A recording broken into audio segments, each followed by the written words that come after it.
This is the Outlander Club, a Rebel Scum podcast. Everyone has a story. Here are those Star Wars stories. Don't forget to join us on Patreon for exclusive bonus content and early access. Here's your host, James Razile. No, I'm telling you, it's going to be great. When have I ever steered you wrong? Joining me today is one of the most positive Star Wars podcasters out there. He hosts a podcast with his sons called Tatooine Sons. Like I said, it's extremely positive and gives a unique perspective hearing a father discuss the franchise, the saga, with his two boys. It is a great show, a great podcast, Tatooine Sons. Listen to it wherever you can. Today's Outlander Club features me talking with David Jesse from Tatooine Sons. Leave that to me. And joining me now is David Jesse from the Tatooine Sons podcast. How you doing? What's up? It's good to be here. Awesome talking to all the Rebel Scums out there. Yeah, thanks so much for joining me here on the Outlander Club portion of the Rebel Scum podcast. I can't wait. I wanted to talk to you for a while about Star Wars because you are a little bit of a fan. Like, you're just learning. You're just learning Star Wars. You just got into it. Yeah, I don't know. I mean, I was like 2 years old when the original trilogy came out, and all I could remember from my childhood is Star Wars. So, yeah. And I'm not going to say that my childhood was ruined by anything. So it was awesome because of Star Wars. So yeah, well, thankfully it wasn't ruined by it, but your adulthood was probably made a little bit better by it, especially in the form of a pork. But we'll get into that. Yeah, Turbis. Yeah, yeah, definitely. Turbis the pork cannon. Can't believe you got to change all your merch. That must have been annoying. It was, it was probably the funnest 6 hours of that day was going in there. People were like, "Where do we go to shirts?" I'm like, "Oh crap! I got to do shirts now, so let's fix them." So yeah, it's awesome. Do it all. We will get to Turbis in a little bit, but before we get started, before we get to that, while we get started, you were 2. You said when the OT came out. That's what we all call it, the OT. So when was the first time you saw Star Wars? Was it A New Hope? Was it Empire? Was it Jedi? Well, now it depends on how you define seeing Star Wars. If you're talking about like purely seeing it in a movie theater, it wasn't until my birthday in 1997 when the special edition first came out. But as far as Star Wars going, my earliest recollection of anything Star Wars related is being probably 3 or maybe 4 years old, and it was on HBO. And it was one of those movies that HBO got that they played over and over and over again because it was like the prime movie that everybody wanted to watch. So I literally probably watched that thing 30 or 40 times just over and over again on HBO as a little boy, trying to see it. And that's when I fell in love with Star Wars. And it was nuts. I remember all my friends going to see. My family never went to movies when I was a little kid. That was just not our thing. And interestingly, the first movie that I ever saw in the movie theater was my dad thought it would be cool to take us to go see Star Trek: The Motion Picture on Christmas Day, which in the movie theater. I'm 4 years old in 1979 watching Star Trek, and that was weird. But anyway. Yeah, and I kept trying to figure out how it connected with Luke Skywalker because at 4 years old, Star Trek, Star Wars, what's the difference, right? It didn't make any connection. My friends, though, all went and saw Empire Strikes Back together as a group, and I wasn't able to go. And I remember then, we think about spoilers now and how we like mute notifications and mute words on Twitter and everything to keep from spoilers. I'm sitting in the backyard with my friends, and we've got these, the Kenner action figures that we're all playing with, and I have no idea what the Empire story is, and they're not telling me because they don't want to ruin the "I am your father." Oh, amazing! And so then it comes out on HBO, and they're like, "Come on, we're coming to you're coming over to the house," and they're all watching me watch that moment, and I'm like, "No!" Freaking out at like 5, 6 years old, watching this, trying to figure out if it's true. Return of the Jedi. Yeah, so that was, playing Star Wars for me as a little kid was, we watched all the movies, but it was library books as a little kid reading, like the movie picture books. Where they would have like all the descriptions of the story and like big, like 14-inch hardback books, you know what I'm talking about, with that. reading through the stories that way, seeing it on HBO, seeing it on VHS, sort of losing some interest in Star Wars after we stopped playing in the backyard. We had it was fun. Our backyards, we had Transformers, G.I. Joe, Star Wars, the Mask figures, all those, and there was just one big giant battle. That was everything that we were playing with our stories. I remember as a little kid, everybody talking about this Anakin Skywalker, but nobody wanting to tell me who he was. And I remember we decided he was going to be Luke Skywalker's twin brother while we were playing lightsabers and stuff in our backyard, which we had no idea at the time that the twin was actually going to happen. Yeah. In Return of the Jedi. So we did that, and that was it for me, was Star Wars. That was growing up until the early 90s when I got into the books and things like that. Did you ever have the 35s, the records, the little ones with the books that were like, when R2 makes a bloop bloop, turn the page? Oh yeah, I'm pretty sure that's how I learned how to read. That was Star Wars for me. Like I said, I remember watching Star Wars on TV a lot whenever it was on. But then, we didn't have VHS. We didn't have any of that stuff growing up. And so it was the books, it was the records like you're talking about, and then it was just playing with it. But the saddest Star Wars story I have from my childhood was my 5th birthday. My mom got me one of the big dolls of Luke Skywalker. You know what I'm talking about, the big tall ones. And I took it to school, and I'm convinced to this day somebody stole it. I may have just lost it as like a 6-year-old kid that shouldn't have taken it to school, but I'm convinced to this day that somebody stole that doll from me. And I like that. I think about it every time I see one of those action figures, one of those tall ones. Yeah. I think about losing that. That's heartbreaking. Yeah, it was. It was devastating. Would that be, if I were to ask you right now, which figure, playset, whatever is the one that would take you back the most, that you look at the most fondly? Would that be the one now because of that instance, you think? It was that, and then I remember buying a Boba Fett during Return of the Jedi and thinking how absolutely awesome it was to own a Boba Fett figure and how cool that was. Those two things are really memories. So connecting that to where we are now, we were at Mile High Comics, which is the world's largest comic book store. It's got it's like 100,000 square feet or something. It's got like 10 million comics. It's in Denver. And we were there, and they've got a bunch of Star Wars comics and memorabilia and collectibles. And we were walking by, and they had one of those Luke Skywalker dolls, and it was like insane amount. And my wife, I'm like standing there just staring at it, and I'm like contemplating how I can justify buying this thing. And my wife's like, "Come on, we're leaving." But then on top of that, the Boba Fett, Samuel, my oldest son, had his, he graduated from high school last May, and for his, one of his gifts as a senior is I got him a 1979 Boba Fett action figure with a stand and all of that. So it's been fun to see how all that came full circle. That's so cool. So after you're done with playing with that and the books, you learned how to read. You don't need those records anymore. You moved on now. Right. The special editions have not hit yet. It's not your birthday yet. In between there, did you read any of the books, or were you was Star Wars just in the rearview mirror and you weren't really looking back at it for that time? I just was for a long time unaware that there was an expanded universe. And so not knowing that was out there, I'm thinking the movies are done. And I didn't know that they were going to be coming out with anything new. And so I remember going to Walden Books in the mall to pick up a copy. I must have been, 15 or 16 years old. I walked to the mall and I go to the science fiction and fantasy section to pick up a copy of The Hobbit. And I see this whole massive, 3 shelves of Star Wars books. And I literally just sat down on the floor for an hour and just read the back covers I'm like, I did not know any of this exists. And so I'm standing there and I'm making a decision. Okay, I'm buying The Hobbit because I have to have that for something at school. And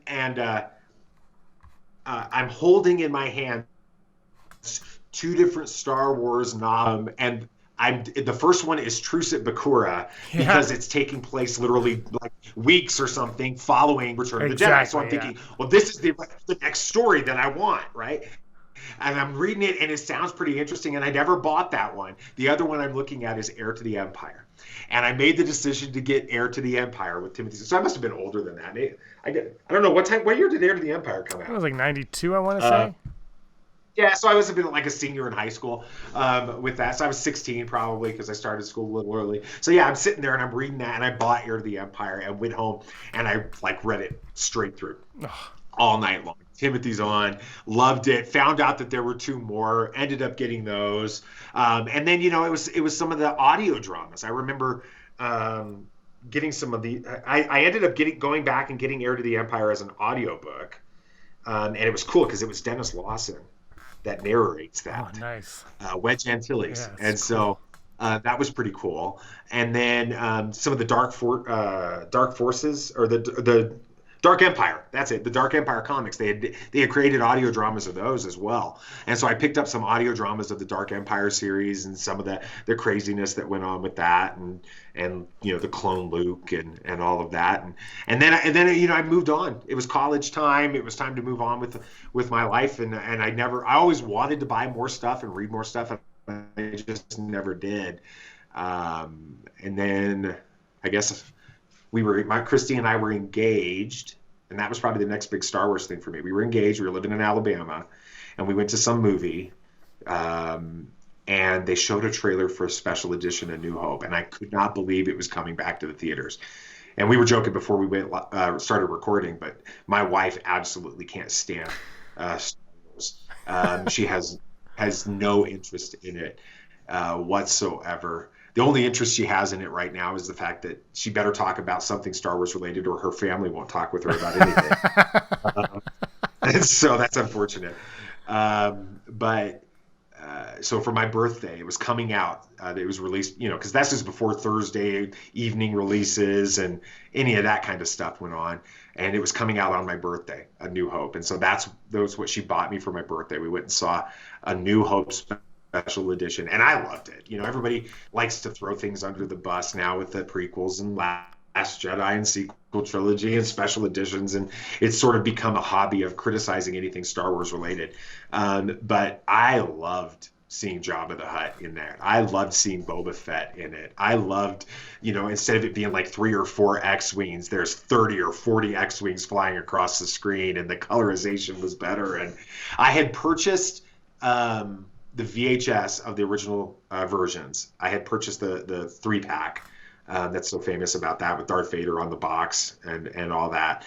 And so I had that, but seeing this in the theaters was absolutely amazing. And then to think that they were coming out the next month with Empire, and the month after that with Return of the Jedi, it was pretty special. And at the time, I had no idea that the prequels were being made. And so did they show a trailer or like a teaser or something like that, announcement thing during the special editions about the prequels? I can't remember. I don't remember that either. I feel like that would have really stood out in my mind. I don't think so. I think it was just we'll get to that first Phantom Menace trailer that broke. It was the first thing to ever break the internet, and that's because the internet barely worked anyway. So it was like that. Did you see all of the special editions in the theater? Oh yeah. Opening nights, absolutely. Or did you wait? Yeah. Did you wait? Opening nights.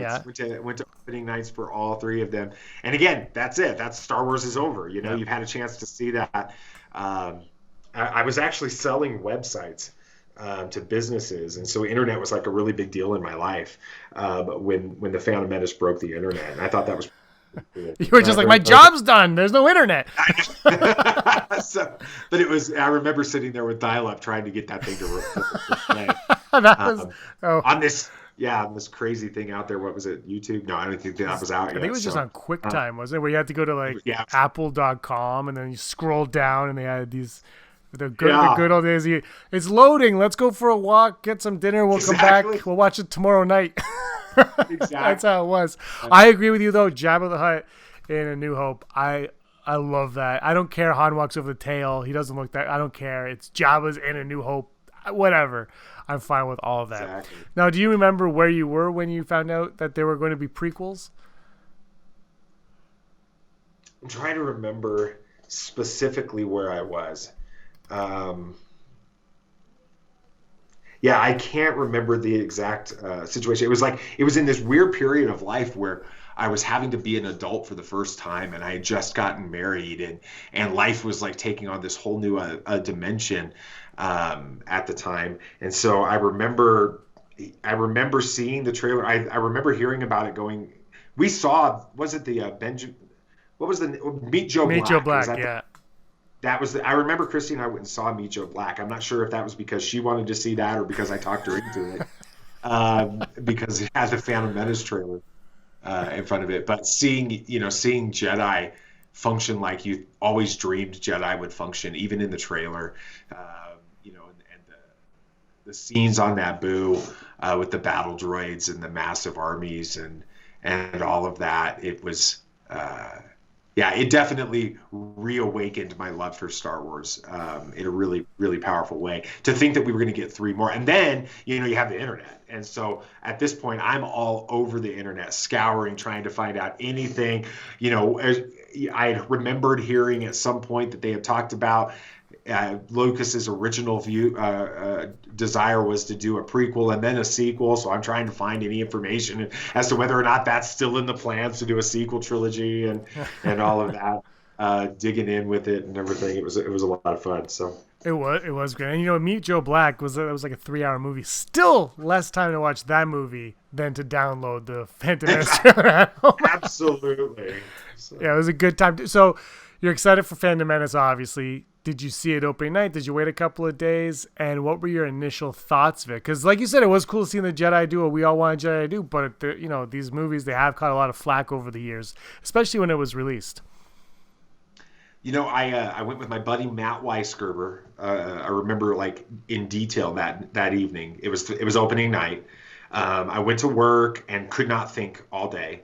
Could not focus on work whatsoever throughout the entire day because I knew that we were going that night. And we went to Zaxby's and got chicken and then went to the Phantom Menace and waited in line and got in there and had great seats. And I just remember sitting there the whole time. I loved it. I loved everything about it. The moment when probably the moment that stood out for me more than anything was the moment when Anakin first comes on the Naboo ship and meets Obi-Wan Kenobi. And I'm just sitting there thinking, holy crap, we're literally seeing this moment. And trying to figure out, and of course Darth Maul was phenomenal. Seeing, Qui-Gon and Kenobi battling this Sith and trying to figure out who's going to win. And then of course you have the infamous moment where Qui-Gon is killed and sacrifices himself to save, just to do the right thing. There's some, when I look back, like I said earlier, before we started recording, I just watched the prequels this weekend with my boys, and there's holes in it now. Looking back, there's plot holes, there's things that could be better, right? But I don't remember walking out of the theater with anything but just a huge smile on my face. So excited having watched a Star Wars movie, trying to figure out how I was going to get back and see it again. I actually forced my wife to go see it the next night with me. It's like I think it's one of the only movies she saw in Star Wars, the prequels. It's the only one she saw in the theater. And we went and saw it, and I talked her into it because of Jar Jar. So thank God for Jar Jar Binks. That's the first time anyone's ever said that. No, and it's funny because we were talking about doing our rewatch earlier last week for the Skywalker saga, doing the 1 through 9 rewatch before episode 9 comes out, or 1 through 8 rewatch. Some craft thing she was doing at somebody's house yesterday on Saturday, and I'm like, yeah, we can watch 1 and 2 then. And she's like, 1, is that the one with Jar Jar Binks? And I'm like, well, yeah. She's like, well, let's watch that one Friday night, and then you guys can watch 2 and 3 on Saturday. I'm like, score! That's amazing. Yes! So we watched that with her the other night, and she's like, it's so funny because we talk about this all the time, and we feel like everybody should know this stuff because and you do too. Like you know so much about Star Wars that you forget that there's the vast majority of humanity has no clue about most of this stuff. And she's sitting there and the opening crawl talks about the Chancellor sending these Jedi ambassadors, and then we see Darth Sidious in a hologram talking to the Nemodians really early on in this. And Christy's like, wait a second, that is the Chancellor. He sent them. She's trying to connect the dots because she doesn't realize that he isn't Chancellor yet. Yeah. And so she knows just enough to be confused at this point. But it's a lot of fun. I love that. And then let's see, Attack of the Clones. I guess it was about 3 years between. Yeah. 3 years. So it was 99, 2002, and 2005, right? So 2002, I was managing a Chick-fil-A restaurant in Colorado or in Alabama, and the owner operator of the restaurant knew the management of the movie theater we were all going to go see it at. And so we're standing there in line for the midnight showing, and it's like 10 o'clock, right? And we don't, it's going to be 2 hours before the movie starts, an hour and a half, I think, before they were going to let us in. And all of a sudden, the owner operator of the Chick-fil-A I was managing came up to me. He's like, come here, bring your friend. And they let us in the back door to the theater, and then we got into the theater. Nobody else is in there. They're like, pick whichever seat you want. We got our seats. They were like, they brought us popcorn and drinks, and so I'm sitting there, like getting the VIP treatment before seeing Attack of the Clones. What was your thoughts? You said that you said before we were recording, you were talking about Attack of the Clones was like the big one that stands as far as like you going to the theater and stuff, like the preview. The Attack of the Clones was the big one for you, right? Yeah, that one I saw. I was in college, and they had a lot of group friends in college who loved Star Wars, so we all went midnight. Back then it was midnight. There was no 7 p.m. the night before. It was always, you got to go midnight. Yeah. And that was, and I remember that was the first Star Wars movie. I mean, it was only the second. Well, I mean, I saw the special editions, but I walked out, I was a little disappointed. And it took me a while to realize I was more disappointed in the fact that I knew what was happening without seeing it. Oh, that's right. And I saw it again with my parents, and I liked it so much more the next. My parents loved it. My parents are weird. They love the prequels. And I saw it again with them, and they were like, that was so good. And I was like, yeah, but... And they're like, well, I don't know what you're talking about, because they didn't know what was happening. And then when obviously I got it on DVD, and and now that's the one that, for whatever reason, even with this new Disney era, I'm like, I feel like watching Star Wars, and it's always, I feel like watching it, for better or worse, I feel like watching Attack of the Clones. And I love my Ewoks. Cool. I love Jar Jar. I love Finn. And I love Rogue One, and I love that Solo poster behind you. But for some reason, Attack of the Clones, Zam Wesell gets me every time. There you go. Oh, yeah. Interestingly, I guess I was spoiled too when I went to see the movie of Attack of the Clones and Revenge of the Sith, but it was for completely different reasons. It had nothing to do with like spoilers on the internet. Back then, the novelizations, I see you I'm looking at your screen, you got the novelization of the Phantom Menace sitting there. I got all three of them. The novelizations came out on Tuesday. Yeah. Before the movie came out. Yeah. And so both Attack of the Clones and Revenge of the Sith, I bought the novelizations the day that they came out and like read them like crazy. And I think that's probably one of the reasons that I liked Attack of the Clones so much when I saw it the first time, was because I already knew the storyline, but there's so much more depth in the novelization that fleshes out the relationship between Anakin and Padme. It wasn't sort of just the cringe moments that we all kind of make fun of. My kids were like, every time a scene came on during the prequels the last 2 days, they were like talking about the meme that's associated with that line or that sentence anywhere throughout any one of the three movies with it. And there was none of that, because the depth of the story was greater. The relationship with her family, the relationship with Obi-Wan and Anakin in the Revenge of the Sith novelization is heartbreaking when you get to the end. And so I was spoiled with both of them, and I think that's one of the reasons I knew what was going to happen going in, but I absolutely loved the stories. The day after Attack of the Clones came out, I called up a couple that were really close with my wife and I. And, of course, my wife had no desire to go see any Star Wars movie, but they're big Star Wars fans.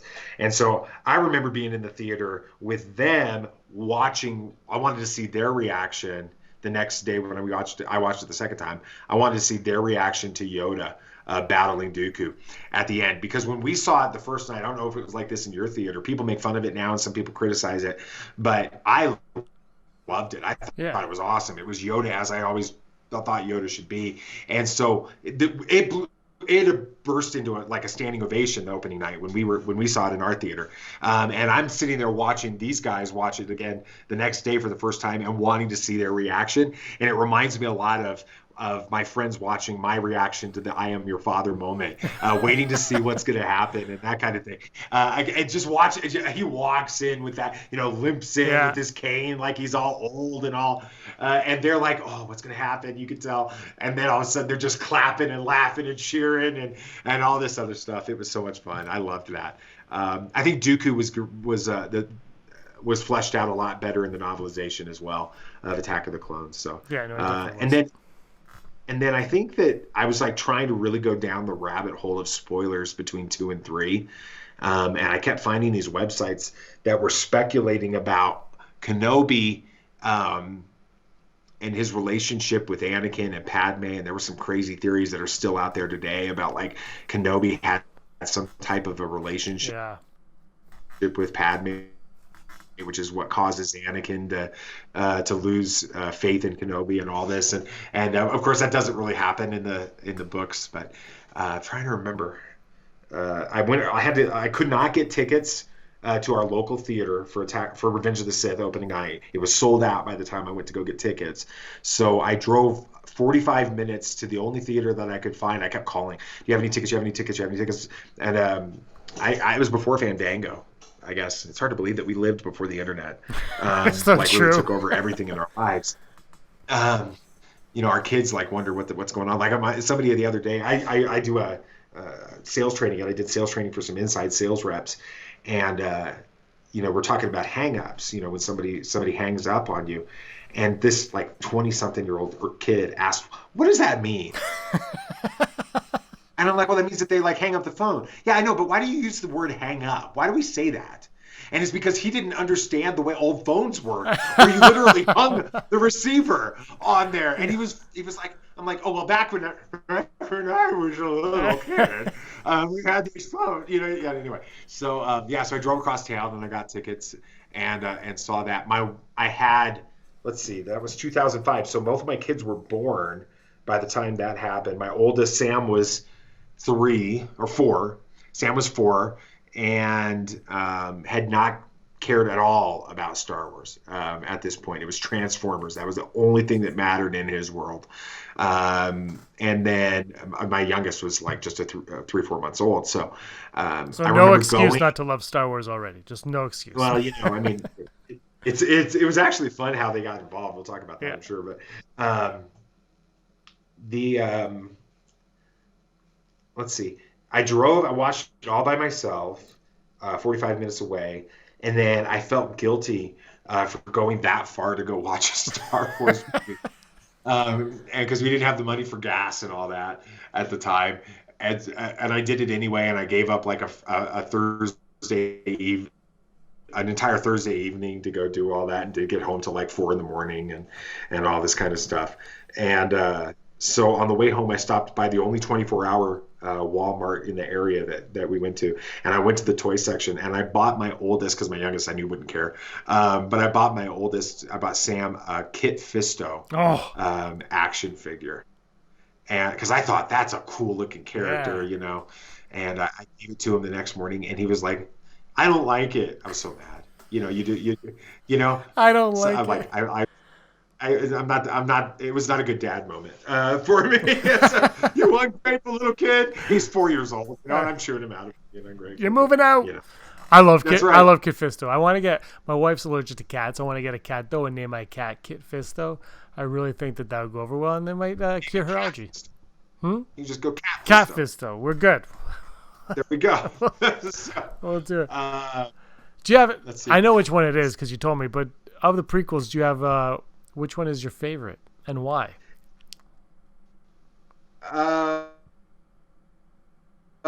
Yeah, it's got to be Revenge of the Sith.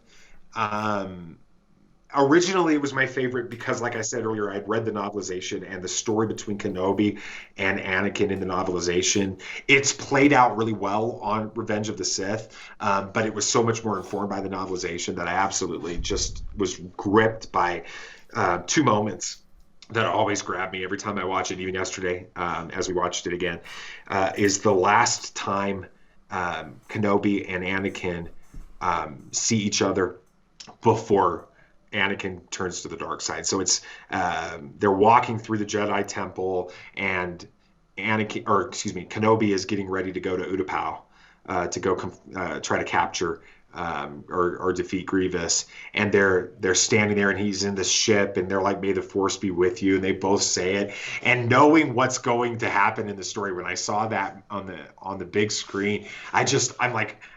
I know people around me are like, "What the heck is wrong with this dude? This isn't a sad moment." I'm like crying. I got tears coming down my face because I know that that's the last time that they're going to see each other. And then, of course, "You were my brother, you were the chosen one" stuff at the end was just powerful. That novelization is fantastic. So without a doubt, Revenge of the Sith is the best prequel. I think Revenge of the Sith, the novelization, is probably the best Star Wars. Not maybe The Last Jedi was really good, but it might be the best. It was good. Revenge of the Sith, though, I don't think people give it enough credit because it is a prequel, and with the movies and whatnot. But no, it's a great novel. It's a great read. Oh yeah, that relationship is front and center throughout everything that they do. The way that the novel is written, it's just brilliant. It's fantastic. If people haven't read it, that's one that they need to get on. Absolutely. So it's just Star Wars is gone now. We've had Revenge of the Sith. Yeah. It's gone. How did your life evolve from there? Did you say again no more? We moved within just a few months after Revenge of the Sith came out, all the way across the country, and I started a new business and moved on with my life, and never thought we'd see Star Wars on the big screen again. I kind of always hoped that they would do something like a re-release with 3D, but never that didn't happen. Let's see, we got really big into the MCU. When it started. So that was, I guess, 2009 is when that happened. My sons really loved that stuff, the Iron Man and the sort of phase one of that. We were really, really into that, into every aspect of it. And they did not like Star Wars. No matter how much they just thought I was Dad's weird old, and I would force, and probably there's an element that's my fault with that, because it would be like, it's my birthday, we're watching all 6 of them, and they're like 7, like 4 or whatever, and they're like, sitting still for 30 minutes is hard. No, you're staying in here. It's my birthday. You have to, right? And so we're sitting in the living room watching 12 hours of or more, 13, 14 hours worth of Star Wars movies with it, and they hated it. It was so funny. I tried to get them into Clone Wars. I remember going to see, that was the first movie the Star Wars that they went to, which was kind of hard for me because, the movie, the theatrical Clone Wars, it was really hard to take in. It was different. Yes.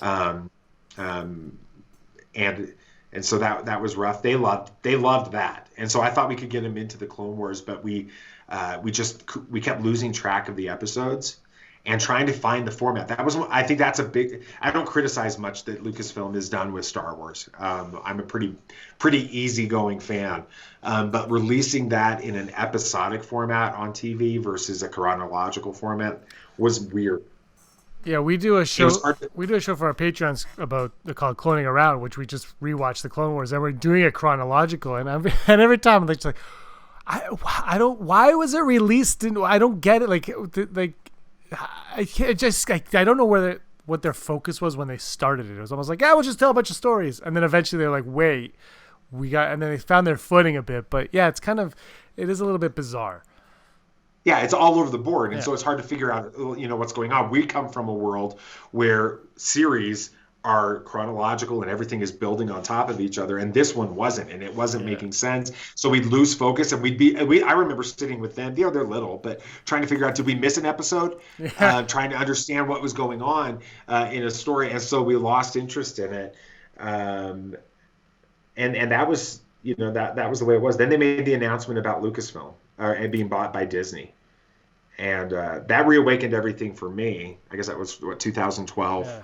And then they announced the new movies that were going to be coming out. I got excited about that. The boys didn't really get excited about any of it. I was working with a nonprofit, and we went on tour in an RV all across the country for 6 months. And so we didn't have regular TV. So it was like we would hack into Wi-Fi wherever we could do it, wherever we were parking the RV, whichever park we were at. We'd access the Wi-Fi and watch stuff on Netflix. And so we got some Clone Wars in that way, and that helped us a little bit with it. And we tried to watch some Rebels. But again, we were struggling with that was a harder one for us to get into at the beginning. It's become our favorite of all the animated series since then, but they were struggling with getting into that. And then we got back off the road, and it was right about now of 2014, I guess, when that first trailer for The Force Awakens came out. Thanksgiving weekend, I think is what it was, Black Friday. Yeah, Black Friday. Yeah. I just got I was at the gym because I work out a lot. And I just remember I was walking to my car, freezing cold because, Canada. And I was like, and it's just like, what? And I plugged in my aux cable in my car and I watched that thing. So where were you when you saw that first teaser trailer? We had rented out our house, so we were basically homeless. We were staying at my in-laws' house for Thanksgiving with it. And I got up really early that morning for something, I don't know, Black Friday, I don't know. And I saw that the notification came through. And if you remember, there was a lot of fake videos being released like 3 or 4 days building up to that. People saying, the trailer's out and all this crap, right? And so I see one of these notifications come up on YouTube, and I'm like, yeah, sure. But I start to watch it, and you see Finn pop up, and it was real. And so I pause it, and I rewind it to the beginning, and I wake up Sam and Nate, because I'm like, this is like you're going to see a Star Wars trailer for the first time once in your life, right? True. And so I'm like, you're going to watch this with me, whether or not. And again, they don't like Star Wars at this point. It's sort of a thing that they're like, they humor their dad with. And so they get up, wiping the crust out of their eyes and all that stuff. And I remember sitting in the living room on my stupid little iPhone, watching this video, and they're just mesmerized. And, Kylo Ren with that cross-guard lightsaber that's flickering crazy, and the snow with Finn holding the blue lightsaber, and all the speculation.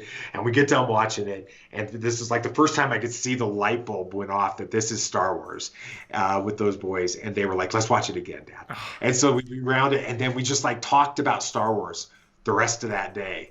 And that was like the first time that I could see that they may be getting into this with me. And so in the build up for The Force Awakens, we started to try to really engage with some of the animation, Clone Wars, and Rebels, and some of that stuff. I remember we started with Rebels, and then I made them for Father's Day that year, buy me season 1, and they liked it. We watched it. It was great.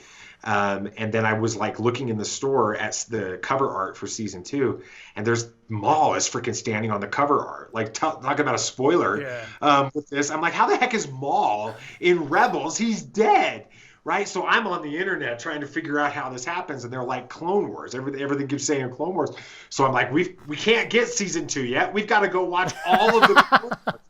So we're we're watching like 7 or 8 episodes a day on the weekends, trying to get caught up with the Clone Wars. And then that's when I found out that they were released in episodic order versus chronological. And so I went on StarWars.com where they had the list of the chronological order. Yeah. And I'm like, we're going to watch it in this order. And we're like, okay, wait, we're in season 1, but now we're in season 3, and then we're in season 1 again in season 2. And so we're going all over. Our Netflix is trying to figure out what the heck we're doing because we're skipping all around with it. We watched all of it all over again, and then watched season 2 of Rebels.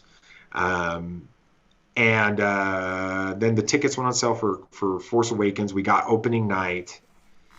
And like I said, I'm totally spoiled for the movie, even though I don't know it. I said that earlier when we were talking beforehand. I knew all the spoilers with it, but they didn't. And they were really excited to go see a Star Wars movie, and that was probably the most important thing for me. And we're sitting in the movie theater, and it gets done, and they're just jaws on the floor. They the same way I felt about Star Wars when I was their age was how they were feeling about Star Wars in that moment. And we went and saw it again the next night and the night after that. And they were like, "Mom, you've got to come with us." And of course, when little kids ask their mom to, or teenage kids go ask their mom to go to a Star Wars movie, she goes. And of course, she doesn't care if I'd ask her, but she went along with it. And then let's see, so that was 2015. 2016 is Rogue One. Right before Rogue One came out, we were living here in Colorado. I interviewed to work with a nonprofit in California. And Samuel, my oldest, though he was still in high school, was getting had tested into a program that allowed him to basically go to college concurrently with his high school enrollment, and they were paying for it. The high school was paying for his college, and he was only a sophomore in high school. And so we couldn't pull him out. So we knew I was going to have to move to California about 6 months before they were. And I was going to have to live there by myself. And that was pretty hard for the entire family, of course, but I was going to be really rough. And so we've always made the decision that gifts like around Christmas and birthday and stuff are generally going to be less about getting them stuff and more about investing in experiences, so that because memories you keep with you. Your Xbox is going to break down, but if you go to something amazing, there's great memories. That stays with you for the lifetime. And that was always what we just decided to do. So I found out that the 40th anniversary of Star Wars was going to be highlighted at this thing called Star Wars Celebration that I had never heard of before. And so I said to my wife, I'm like, let's you fly them down, because my oldest was 16, so he can fly by himself, or that he can like lead him and his little brother on airplanes and airports. I said, you fly them down to Orlando. I'll fly down to Orlando for that weekend, and let me take them to Star Wars Celebration for that entire weekend. We had no idea what we were getting ourselves into. We had never heard of it, never seen it. We had no idea about like lining up the night before for panels or any of that stuff. So we get there the night before, and the next morning is the 40th anniversary of Star Wars panel. And I'm like, let's see if we can get there earlier. I want to make sure we get seats. So we get there at like 6 a.m. And you're like, there's no way you're even getting into the main theater. At that point, people were lining up all night. We ended up getting into the theater the whole weekend. Was absolutely amazing. By then, they're big Rebels fans at this point. That was one of the things that happened when we were in California. Or when I was in California and they were here. We had watched a lot of Rebels, like I mentioned earlier, together. But that season 3 was airing a lot. That was when it was actually airing on Disney. And we would watch every episode at the same time. I was in California and they were in Colorado. We'd watch them together, and then we'd get on the phone and we'd talk about the episode. And that happened every single week. And so Rebels was a huge deal for us. In fact, I actually flew out for my birthday. It was the weekend of Twin Sons, with Kenobi and Maul, that famous episode, and we watched that actually together. And it was that's become our favorite episode, probably because we were together for it as much as anything. Although it's a great episode. So we actually did get into the main stage for the Rebels panel. We learned enough in 3 days to do that. Literally, yeah. And we're like thinking we have to get there like 3 a.m. for it. That was the one panel where if you could just basically walk in at 7 o'clock that morning and start getting a seat for it. We didn't know that. Well, I got there. I think I still got there around 6, and I didn't get in the main panel. I was in the secondary one. So really? You still had to get. Yeah, it was easier to get in, but it was still difficult because we made the decision not to. We were like, we got a room. We're staying in our room. And then it's like, man, like those posters behind you, I always look at them and I'm like, well, that one's fun because that was interesting for us because we got into the secondary theater, not the main stage for that. But I was convinced I was going to get us in there for the Last Jedi trailer. Yeah. And so we're at a hotel like a mile and a half away. I get up at like 10 or midnight. I sleep for 2 hours. I get up at midnight. I tell Sam, lock the doors. I'll call you. Call me with anything. I'm going to go get in line, and then we'll figure out if I have to Uber you over here or whatever. What we need to do when it's time to line up. And so I get to the convention center, and I get to the doors, and there's nobody lined up because everybody was inside. Right? Yeah.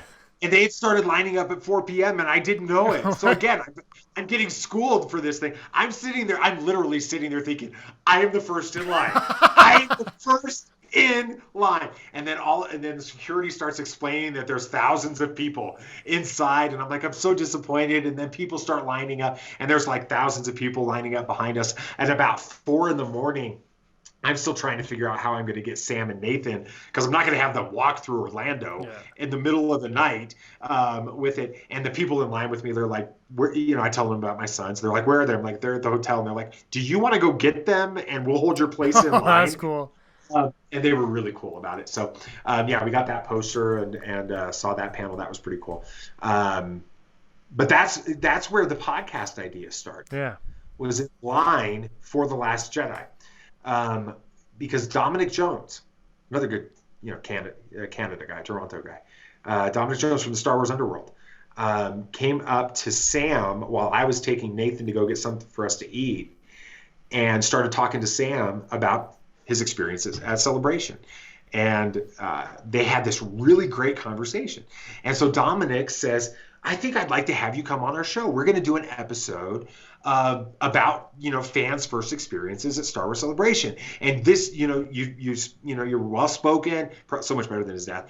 You're well spoken, and you've got a unique perspective. So I think I'd love to have you come on. And so he writes down his email address for Sam and tells Sam to reach out to him after Celebration. So Sam, we're like the night after Celebration ends, Sam's like trying to craft this really perfect email. And he's like, Dad, what should I say? And we're like coaching him on it. And he sends it, and he never hears back from him. He follows up like a month later, never hears back from him. And Sam is a little ticked off about the whole thing. And so he's like, we just need to do our own podcast or our own YouTube show or something. And so we started a YouTube show, and it was a complete disaster, and it was so much more effort for us than we could handle. And we were terrible. Terrible. It was a terrible show. I'm sure you're still better than half the crap that's on YouTube. Don't even feel bad about it. I'm sure it was awesome. At least we didn't make up some Star Wars stuff for it. So, there's a difference. It was actually based in fact. So that was your problem. Exactly. This episode's going to be called Why Rey and Kylo's Force Baby is going to Save the World. That's Well, I've heard Baby Yoda is actually that baby. Yes. So, maybe not. Spoiler alert. No. So we stopped doing the show, and we're like, let's try to figure out a way to make this happen. And we decided we're going to do a podcast, and that's where the whole podcast thing came from. Was Star Wars Celebration in Orlando in 2017. So you weren't in the main room but you were in the second room. So for people that don't know, there's the room where all the actors and the filmmakers come out, and then they have like one or two other rooms where I haven't been in. I've only for Rebels. So Rebels like overflow rooms. Yeah, they're overflow rooms. Orlando, it was really, now we were so fortunate in Chicago. We made main stage for everything on the lottery. It was like we were I guess it's the Disney shill thing. Oh yeah, that's true. So no, they got it. We made main stage for literally everything we wanted, which was amazing. So I didn't see any of the overflow there. But in Orlando, they had this theater. It was really beautiful. It was like with a balcony and everything like that. It was just a gorgeous theater with a stage and all that. And Warwick Davis was the host for that theater. He's so good. He was a blast. And so, you're literally just watching the stream on this big screen, but you're still with a couple thousand other, rabid Star Wars fans. And so watching the trailer and everybody freaking out and then watching it again and all of that was pretty amazing. Interestingly enough, that same theater was where Anthony Daniels did his 40 years of 3PO panel that year. Nice. And that was one of the things when we saw the schedule, we're like, we got to go to that. And so that was also for us costume day.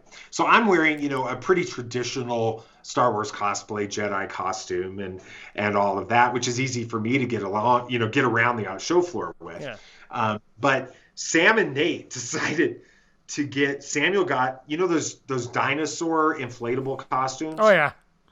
They've got a Jabba the Hutt. Oh, yeah. So he gets the Jabba the Hutt.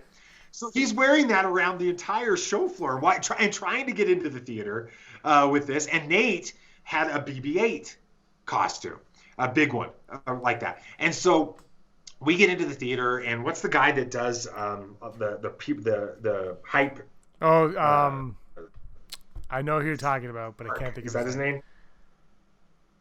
Yeah, you know what I'm talking about. So he's doing this hype up moment where he's asking questions, and he's looking for droids in the audience before the 40 Years of 3PO panel. Obviously, droids, right? And we're in the balcony, and I've got Nate in this big inflatable thing trying to move along the front row of the balcony to find a seat that he can fit in on an aisle or whatever. And Mark's running around looking for droids, and all of a sudden you just hear him stop in the middle of a sentence, and he's like, "Hey, BB-8!" like that, and it's everybody looks up into the balcony and they see it, and they pull him down and have him sit on to come sit on the stage. Cool. They do bring everybody up on the stage. Yeah. So they bring him up on the stage, and then they're like, Mark's like, "Hey, you can go sit down on the front. Are you here with anybody else?" Right? And Samuel's in the back in his Jabba the Hutt, right? And I'm like, "Well, I'm with Jabba the Hutt back there." And he looks, and everybody starts laughing about the inflatable Jabba the Hutt too. And he's like, "Is that your wife?" And I'm like, "Oh God, no, that's my son." Like, your wife's not. And he brings him up on stage. No way. And so then he's like, "Well, you could come up on stage too." So all three of us are up there. So we were talking before about the special editions and how much I love Jabba the Hutt in there. And you were talking about walking over the tail. Well, it's really funny because Warwick Davis comes out on stage to do his hosting thing, and he sees Sam, and he's like, "Can we reenact the Han Solo scene from the special edition?" So he pretends to be Han Solo, and he steps over his tail and has it and all that. It was so. That's so cool. Yeah. So that was it. So we start the show. So back to next December. Get back to the podcast. We start December 1st. We decided to go live. Which was crazy. First time we'd ever done a podcast, and we're going to do it and live. You're live. That's yeah, because I'm just stupid when it comes to that. And it's like 30 minutes before, and I'm like, so I was working with a nonprofit, and I was doing a podcast with them, so I kind of knew how to do podcasts at least. And I had left the mic at the office, and so it's 30 minutes before we had told all these people that we were going to go live. And I have no microphone. I'm looking all over the house for the microphone. And I'm like, "Come on, let's go." We hop in the car. I drive like 10 minutes to my office as fast as I can. I unlock it and turn off the alarms and go in and find it and come back out and lock it up, plug it back in. And literally we're like, "All right, let's go. And let's start the show." So we did the show. And that was kind of the fun thing. And that's all we ever thought was going to happen for us with Star Wars, was we were going to have some fun sitting around our kitchen table with a microphone, geeking out about something that we all were loving with it.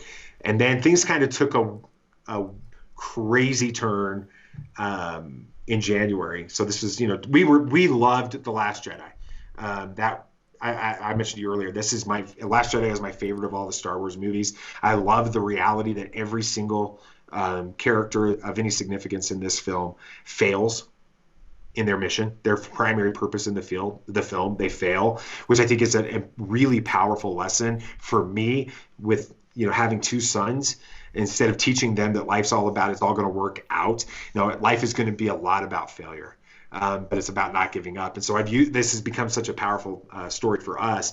We loved this movie, and we were living about an hour and a half south, depending on the traffic, south of LA, and Collider, Collider Video and their news page and all that announced that they were going to be doing a screening of The Last Jedi at IMAX headquarters. And they were going to have a Q&A with Rian Johnson afterwards.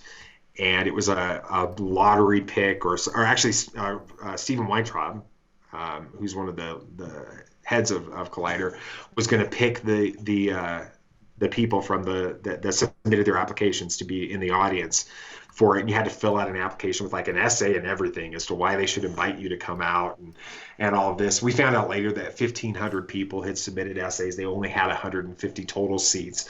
So 75 people were going to be selected to bring one person with them. And what was really fun was that because we were such big fans of The Last Jedi, at a time when so much on social media was just completely destroying it, people knew where we stood on this movie. And I had tagged Collider and tagged Stephen Weintraub in a tweet saying we submitted our application, we'd love to participate.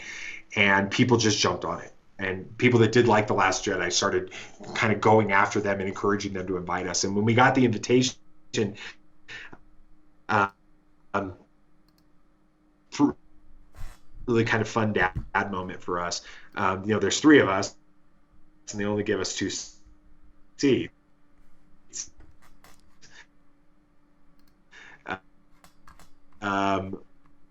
With it, and so we had to figure out who wasn't going to come.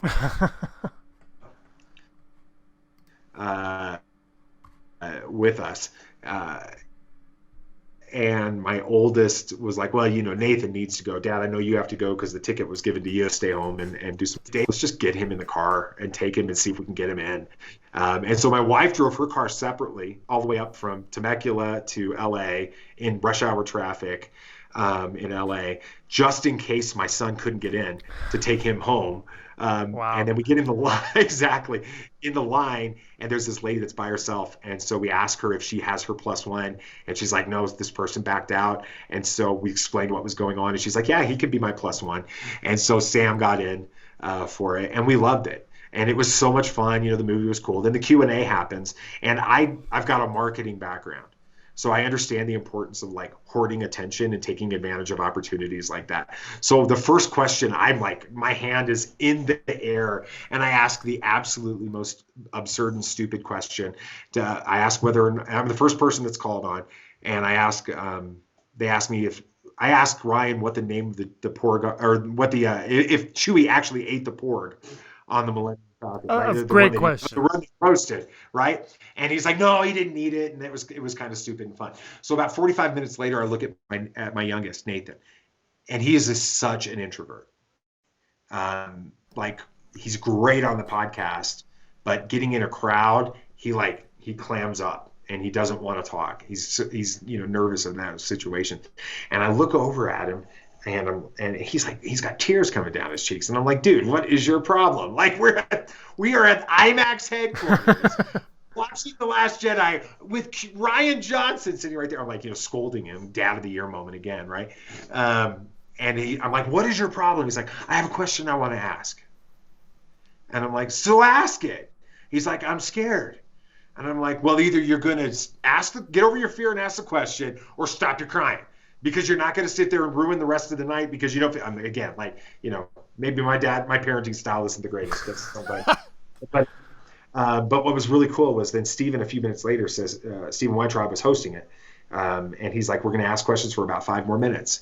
So if you have a question you've been waiting to ask, now's your chance. You have to ask it now. And I look over at Nathan, I just glance at him, and he's got fire in his eyes. And Stephen stops, and Nathan's hand goes straight up. And Stephen points right at him. And he asks, what's the name of the porg on the Millennium Falcon? And you see this Ryan Johnson getting this sort of that grin that he gets when you see him in interviews and stuff, where he knows what he's about to do is probably going to get him in a little bit of trouble, but he's cool with it. He's like, I don't know, what's the name? What do you want to call him? And I'm like, yeah, what are you going to say now, kid? Is what I'm thinking, because I didn't know that he had made it. He and Sam had talked about it the night before. They had thought the whole thing through. They said, okay, if we get to ask him a question, what are you going to ask? And it was the question that Nate asked, what's the name of the porg on the Millennium Falcon? But they literally thought the next step, what if Ryan says something like, what do you think his name is, or something like that? And they had decided to name him. It's a Tuckerization, very classic Star Wars element of our dog. Our dog's name is Buster. And they flipped the syllables of our dog's name and made Turbis. So he had this all prepared in his head. So Ryan asks him, and he says, maybe Turbis? And then Ryan points to the camera and says, hey, Pablo, obviously referring to Pablo Hidalgo. He says, "Hey Pablo, that porg's name is now Turbis. That's a great Star Wars name." And the whole place erupts in applause. And Ryan, has us come and spend time with him afterwards, and he writes down the name and says, "I'm going to talk to Pablo about it," and all of this stuff. And we're like, go home, and people are writing articles about it, and it's this really cool thing. And it's sort of what elevated our podcast where anybody even heard of us before, which was awesome. But then we never hear anything. Yeah. And it goes 7 months of complete radio silence from everybody associated. And I'm like, Ryan got in so much trouble. This is never going to happen, but we kind of hope. And then we run in and I'll shorten the story as much as I can now. We go to San Diego Comic-Con and have a meetup with a bunch of other content creators. That was initiated by Steele Saunders from Steel Wars Podcast. And we're there, and Matt Martin comes in. And I know who Matt Martin is because I'm the one that's active on Twitter. Yeah. For our show, but Sam and Nate, I keep them off of Twitter because of some of the grossness that goes on. I think that's a good idea. Yeah, exactly. And so I see Matt come in, and I'm like, "You know who that is?" And they're like, "No." I'm like, "That's Matt Martin from Lucasfilm Story Group." And they're like, "Oh, wow, that's pretty cool." I'm like, "Yeah, go give them a Turbis sticker." We had stickers made up that said #Make Turbis Canon. We were wearing our Make Turbis Canon t-shirts. And I'm like, "So go tell him, go talk to him about Turbis." And so they do. They go up and they talk to him, and they show him the video. And he's so gracious. He's awesome, right? And then at the end, he says, "Well, you know what? If we could find a way to make it happen naturally in a story, I don't see why we couldn't do it." And we're like, holy crap, this is going on. And then again, it goes radio silence for months and months and months until this past August, or actually July. July, IDW announces the Journey to the Rise of Skywalker comic series, the Star Wars 27, Star Wars Adventures 27, 28, and 29. And it's about Chewie on Kashyyyk. And on the cover art that they released with the announcement, there's a porg on Chewbacca's shoulder. So I reach out to Matt Martin. I was real careful. He was pretty awesome. He would interact with us through some DMs and stuff, but I was pretty careful not to message him too much. But I messaged him. I'm like, "Is there any chance that porg that's with Chewbacca might be Turbis?" And he's like, "I didn't even know there's a porg in that story." And like, "Yeah," and he's like, "No, I don't think that they're planning on naming it. I'm sorry." So I do a little 24-hour mini blitz where I attack on Twitter. I attacked John Barber and Derek Charm and like send them the video of Nathan asking Ryan and saying how awesome it would be for them to include it, and they don't like the tweets, they don't respond, they don't do anything. And then a month later, I get a message from Matt, and he says, "Well, I just submitted Turbis's name to a writer. It's completely up to him what happens. But I want you to know that if, I'm doing what I can on my end." That's cool. And then it was awesome. Then about a month later, he says, "You guys should probably pick up Star Wars Adventures 27 when it comes out in October." So then I'm freaking out, right? Because I'm like, am I misunderstanding? Am I, because he hasn't actually said it's going to happen yet. And so we're like, I'm trying to find any way to get him to actually say that it's being named. And he's not responding on any of that. And then I'm at work on October 23rd. It comes out October 30th. October 23rd, my phone starts blowing up because StarWars.com did a big announcement that day about that comic. Yeah. And they mentioned Turbis. And we've been pitching ourselves ever since. The new one comes out in a little bit. Well, so it's been fun. So what were your sons? What happened to them? Like, how did they react when they got the news? Yeah. Well, see, I'm at work, and it takes me a couple of minutes to get enough presence of mind to stop freaking out and try to call them. I mean, I literally was like, didn't know what to do when I'm reading it. And so I call them, and my oldest was in college, so he couldn't respond. And my youngest was taking care of some dogs for some families, and so he wasn't responding. And it was like another 24 hours before I actually got to see them because of some stuff that was going on with work and all this other stuff. 24 hours before I could actually see them, and we did it. And it's so funny because Sam has always been the cynic, my oldest, where he's like afraid to say it could happen. And so he's been saying all along, it's not going to happen, Dad. Just calm down. It's not going to happen. And he was losing his mind when it actually got announced. Amazing. When I finally see him, he's like freaking out. Yeah, and my youngest, the one that actually, named him, I call him finally. I'm like, what do you think, man? I finally get a hold of him. I'm like, what do you think? It's awesome. Turbis is official, and they announced it. It's so cool. And he's like, yeah, that's really cool. And I'm like, but that's just his personality. That's just cool. Yeah, that's cool. His favorite thing to say on any podcast is like, yeah, that's really interesting. And so, that's just who he is. But it's been so much fun, and of course, then for our 100th episode, we were able to actually have which aired on December 20th, the day the Rise of Skywalker hit theaters officially. We were actually able to have Matt Martin as our special guest on that. That was fun. We had to get Lucasfilm publicity, had to actually approve it and all this. It was so much fun to actually go through official channels for something like that. It was cool.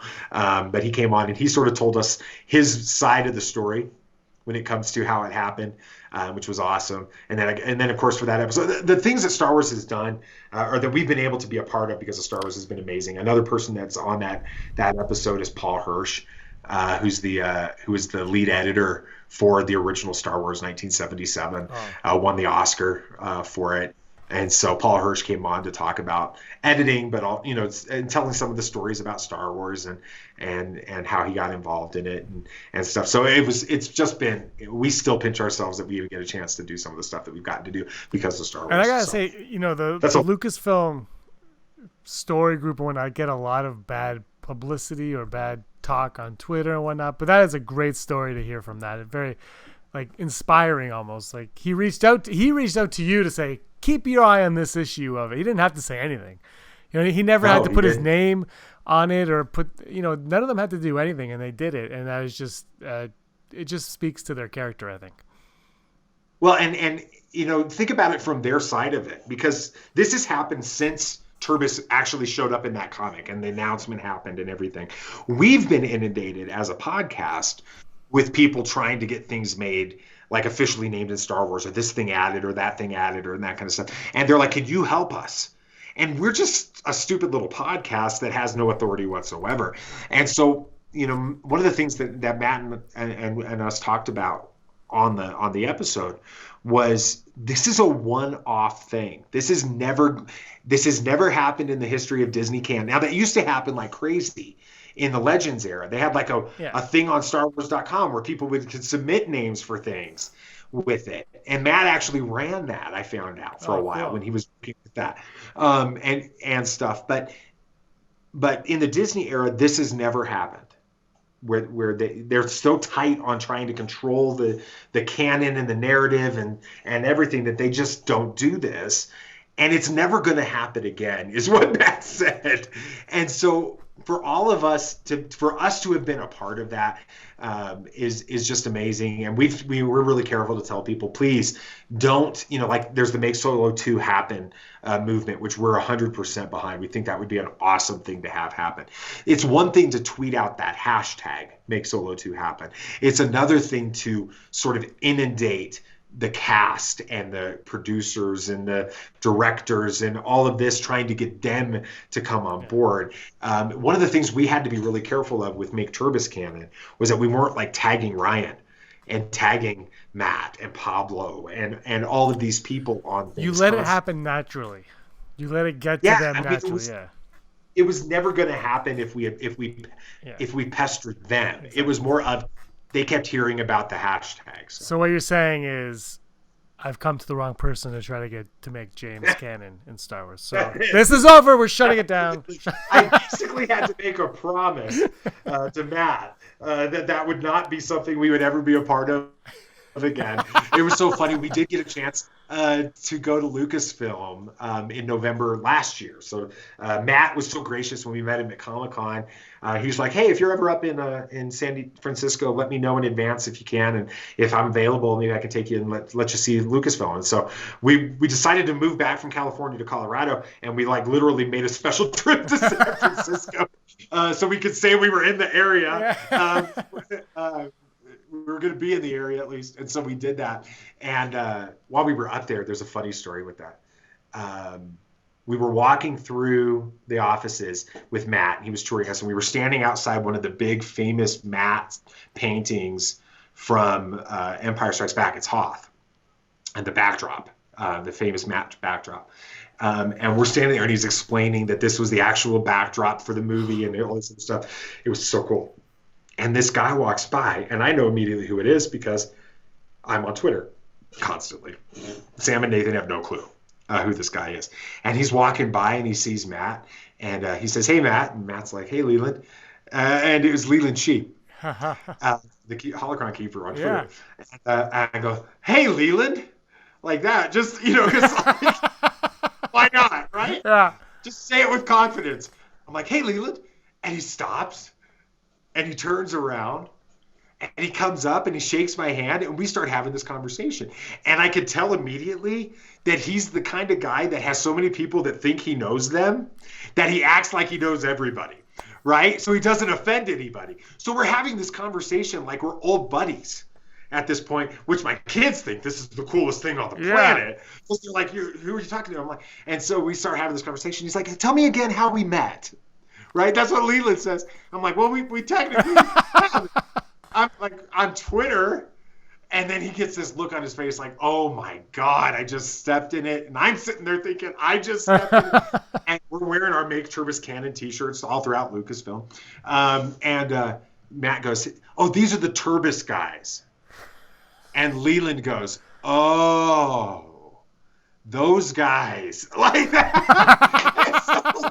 I'm like, holy cow, what was the conversation? So it was so funny. Last Christmas, we sent him a mug, a Make Turbis Canon mug, explaining we want no royalties. We want no nothing like this. If you could just make it canon, we'd think that was awesome. Like releasing them of any responsibility to pay us. It's so stupid and so fun at the same time. But anyway. That's awesome. Yeah. And now, hashtag Turbis is canon. Hashtag Turbis is canon. You gotta, like you said, you have to change all your merchandise. You gotta. It is a lot of refunds. Did you like, like when, I don't know, like hockey players get traded, sometimes you could bring in the jersey and they're like, we'll give you the new number. Football players and stuff. Did you do that with your Turbis t-shirts? We've still got like 2,000 stickers. I'm looking at it. Those are collector's items now. Put them on eBay. That's right. We're like limited edition. We're not printing any further ones. You get them by supporting us on Patreon. No,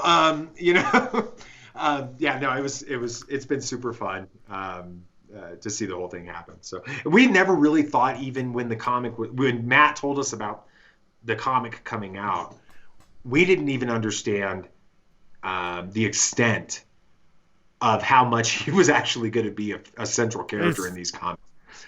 He's like right there with Chewbacca the whole time. Yeah. And they've mentioned him again since both other issues have come out. He's been mentioned on StarWars.com a couple of times. So we're having a blast with him. And now he's in the Rise of Skywalker. We think so. Yeah. That pork's got to be because it's got to be Beaumont. So anyway, we'll talk about that another time. That's nice. So Solo, obviously you want to see Make Solo 2 happen. Did you see that opening night? How many times did you see that in the theater? We saw that 8 times in the theater. It was my oldest son's 17th birthday party. So we took him and about, 8 or 10 other kids with it. That earlier that day, I had gone on Twitter and did sort of a can I get a birthday shout out campaign from, of course, like everybody does, Mark Hamill. Let's see, I did Ahmed Best because I thought that would be fun to get Jar Jar Binks to say happy birthday to him. We were big fans of Stephen Stanton had actually interacted with our show a couple of times on Twitter, and talked about some of the episodes like he had listened to them, which was blowing our mind. He actually was our guest on our 50th episode, our 1-year anniversary. So that was pretty cool. But before that, he gave Sam a birthday shout out. And then that night, after we had his birthday party at the house, and we watched Twin Sons, because that's our favorite Rebels episode, with all of his friends, which of course is Kenobi and Maul, and the end of Maul's life in that. And while we're watching it, Stephen Stanton had already wished him a happy birthday before that, earlier in the day. While we're watching Twin Sons, I get a tweet notification that Sam Witwer is wishing Sam a happy birthday. And so I stopped the video and I'm telling everybody, Darth Maul, that guy right there, that guy, he's wishing Sam a happy birthday right now. And then we go see Solo, and we get to the end, and Sam picked it up before we saw Maul. He picked it up off The Voice. Immediately. He's sitting like 6 seats down from me, and we're on the very front row of the movie theater, and he leans forward. He's like, Dad, that's Sam, like that. And then it's Maul, and we're freaking out. So that after the movie's over, I reply to Sam again, and I'm like, Sam, did you know? Because we had told everybody we were going to go see Maul that night. I'm like, did you know we were going to freak out about that at the end? He's like, yeah, I had a feeling you probably would. With that. So loved Solo with it. It's different. It's classic fan service, and it's exactly as it should be. It feels like, you know what, I love Solo, but it does feel like a novel, more like an extended universe type thing, and it feels like it will have a great home on Disney Plus. That's how I feel. I love Solo. Yeah. I would go see more Solos in the theater, don't get me wrong, but I feel like when you watch Mandalorian especially, you're like, yeah, Solo belongs here, I think. This is a good spot for him. Bring in some Maul, bring in some Kira, that kind of stuff. Yeah, I mean, I always project, when we were doing the show, of course, when Solo came out, and our speculation afterwards was that the next of the series, if they did another one, would really be focusing on Han and Kira and Crimson Dawn on Tatooine, probably in some type of a rivalry with the Hutt cartel, maybe throw in some Boba Fett with that, potentially setting up where Kenobi has to come into the middle and he's on Tatooine. I think that would have been an amazing way. I always thought those spin-offs, they should have had little threads that piece them all together, like not totally connected, but exactly like Obi-Wan could be associated with that, Boba Fett in there, and then Rogue One somehow. But that's how I always thought. But I guess we'll never find out if that was ever going to be a plan. But I think it still could possibly happen. Disney Plus is amazing. Actually, let's go into Disney Plus, because you were in Chicago. Because you're a shill, you got into all the main. Absolutely, yeah. We got into everything we wanted. Yeah, I actually heard you actually sat beside Jon Favreau on the Mandalorian stage. That's what I. Maybe that's a little of an exaggeration. But you were obviously in there, so you watched that footage that nobody watched online illegally. Which, by the way, did you get the sense that Favreau was kind of like, oh, I wish everybody could watch? Because at the end, he's like, oh, I forgot to say no cell phones. And the footage just, quote unquote, leaked out like immediately. Like, okay, sure. Well, we were sitting right behind the entire crew from Collider. So you had Christian Harloff, Ken Knapsack, Joseph Scrimshaw was with them, a bunch of them, Mark Riley. They were all sitting there. We were sitting like right behind them. And it was so funny because they're on their phones like tweeting stuff, not like videotaping it, but then the lights go down and they got into like an argument with the security because they were just trying to tweet stuff out, and security was like, put your phones away. It was nuts with it. But yeah, I think that Favreau sort of wanted it to get out. He's so excited. I'm glad it didn't, though.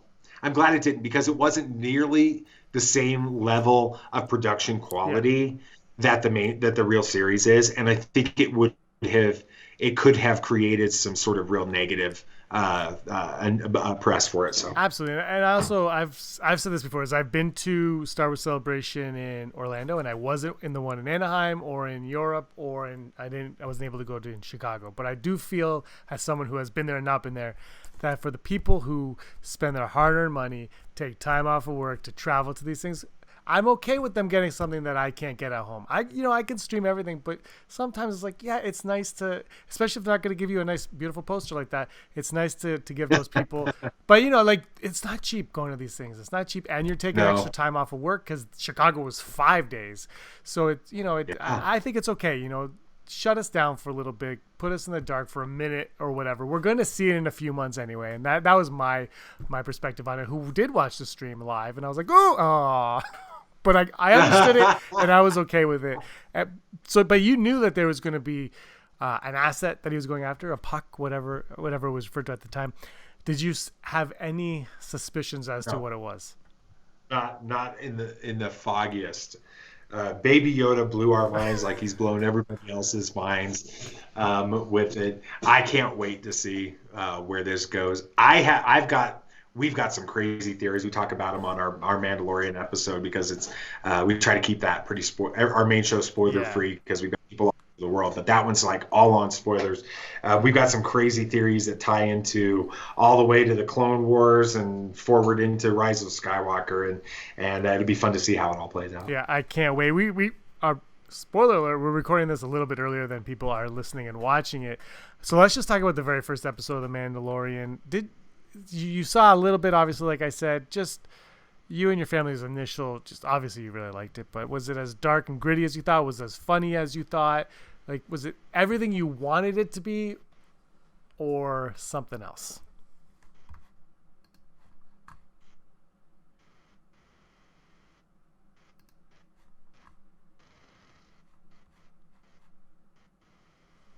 That's good. By this, what they had hoped it would be, it succeeded it massively. I'm a longer story kind of person. I want to see where things are going to go, and so seeing it in this sort of episodic fashion like this has created a little bit of. I'm impatient at times. I want to know where things are going. But as far as just the general Star Wars feel, the look, the cinematography, I know some people have criticized the score. I've heard Ludwig Göransson talk about the fact that he looks up to John Williams so much that he actually intentionally went away from John Williams' style because he didn't feel like it would be fair to duplicate it. Yes. In a series like this, and I think it's actually worked out really well. I've started, now that we are a few episodes in, and you start to see that each episode, while it builds on another, it is one story playing itself out. I'm excited to see where it's going to go. I love it. I love The Mandalorian, and I love where it's going to, what it tells me, like the episode with that Deborah Chow directed, her having received the opportunity to direct the Kenobi series. That makes me extremely excited. So yeah, I'm pumped. Yeah, I love the music for it personally. I do. I think he does stray away from John Williams enough, but it's also a different. I'm okay with that because of the tone of the movie itself. It still feels very like you're watching a Star Wars show. But the music is, I don't know. I downloaded it on Apple Music. Yeah, I really like it, and if it suits the atmosphere of the show is what I'm trying to say. So that's your Star Wars story. That's my Star Wars story. What's yours? Okay, that's thanks. Thanks a lot for joining us. Why don't you tell everybody? Obviously, they know about your podcast, but say a little bit about it, and then tell them about your Patreon page that they can go check out. Yeah, that'd be awesome. So easiest way to find our regular stuff is Tatooine Sons, SONS.com. Little play on words there. You can find everything that we're doing on that page. And then our Patreon page is real simple as well, patreon.com/Tatooine Sons.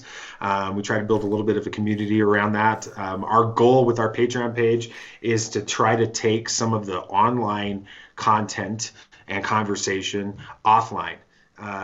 We are really in 2020 looking at putting together offline events here in our community for Star Wars fans to get together, because what we have experienced at Celebration, at Triple Force Friday, at Comic-Cons and such, is that when we actually are looking each other eye to eye and talking Star Wars, that some of the silliness that happens online with the name calling and and all that stuff, it just doesn't happen. And you can actually have a conversation about things that you disagree about.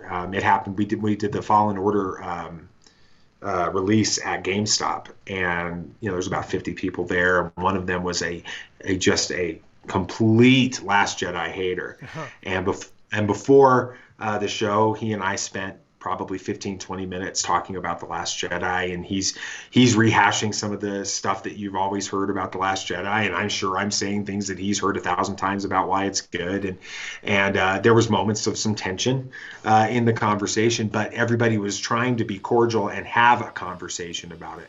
I was really disappointed because we got ready to start the show, our live show, and it was about 10 minutes before, and he left, and I thought maybe he had gotten really, really offended by our conversation, and I was disappointed because that's really the goal of these is to have offline events.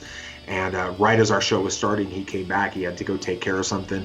He came back. He was there for the whole show. He came up to me afterwards, and he says, I get really passionate about this Star Wars stuff, just like I can tell you do. He says, and if I said anything that was offensive, I apologize. He says, but I really do appreciate being able to have that conversation with you. And then he's like, we're doing a big release for Rise of Skywalker and some other stuff, and he's talked about coming to those. He joined our mailing list and stuff. That's what I think is going to help a lot. If we can get fans start having those conversations eye to eye, that's what we're trying to do. Yeah, that's awesome, and that's how it should be. These are just movies. Like we said, I think it was before we started recording. These are movies. They're just fun. Let's go have a good time. You don't like it, you don't like it. That's fine. You like it, that's great too.